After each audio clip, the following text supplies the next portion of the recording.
Good evening, ladies and gentlemen. My name's Lucy Barbour. Thank you so much for having me tonight. I'm really sorry I can't be there in person.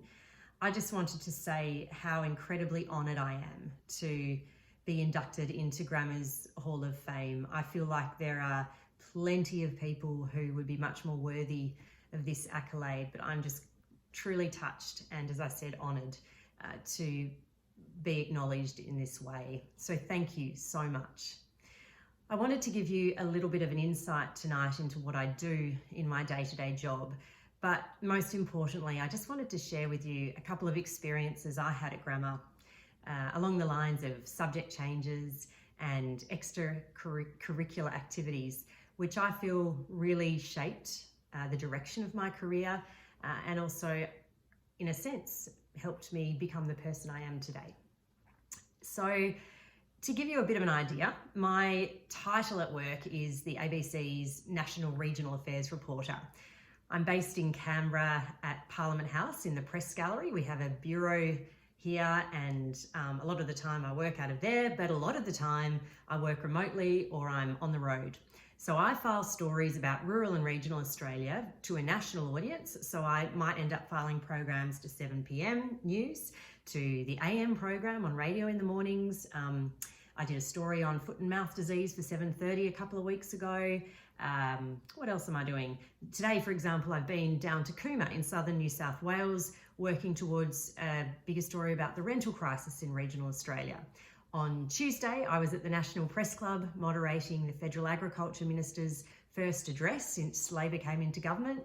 And on Friday, I'll be back in the studio preparing a little news segment that we run on Landline each week. So my days are varied, but it is the most fulfilling, rewarding job. And I've done political reporting, political producing, but it's telling the stories of regional and rural Australia that I just am so passionate about and that I get the most enjoyment out of. So that's my job in a nutshell, filing to TV, radio, online about rural and regional Australia to national audiences, and I love it.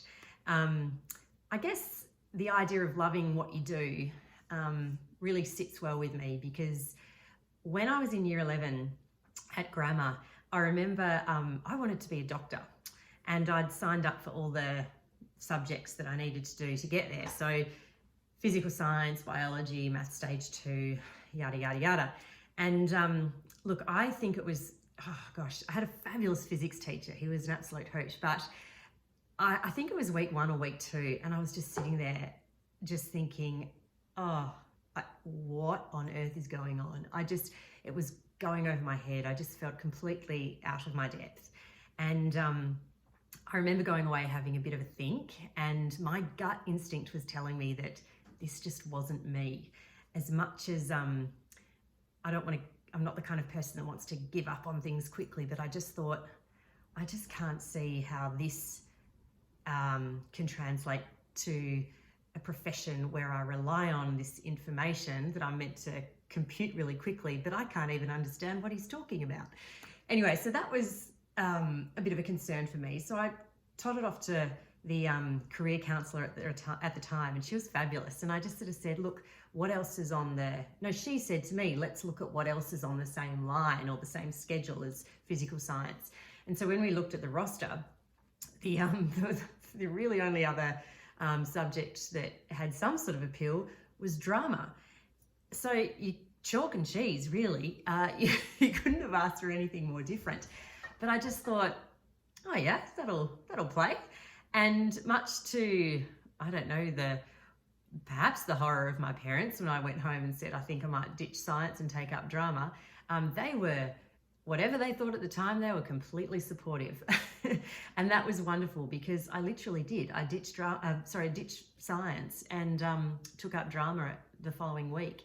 And that introduced me to the most wonderful world of people and teachers and extracurricular activities. So I remember Lucy Barbour was the most wonderful drama teacher. Lou Peters in year 12, absolutely fabulous.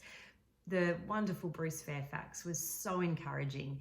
He helped cast me as Eliza Doolittle in the school production My Fair Lady, which was just one of the absolute highlights of my time at Grammar. It was just so much fun. And And I guess while all this was happening, I was also studying music and literature. I'm not a religious person, but I studied religion and I found that fascinating. So I think my point is that I ended up in a position where I followed my gut, and my gut told me, you're not interested in physical science, but you might be interested in drama. And as soon as I threw myself into it, I was encouraged, I was mentored, I was surrounded by people who were on the same page as me in terms of having fun. I mean, I think we called ourselves the drama geeks in our TCA drama class, and we just had an absolute ball.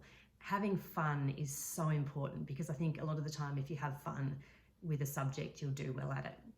And the same goes, if you're interested in it, you're bound to do well at it. So I think I should point out that I'm not encouraging anyone to ditch something the minute they lose interest in it.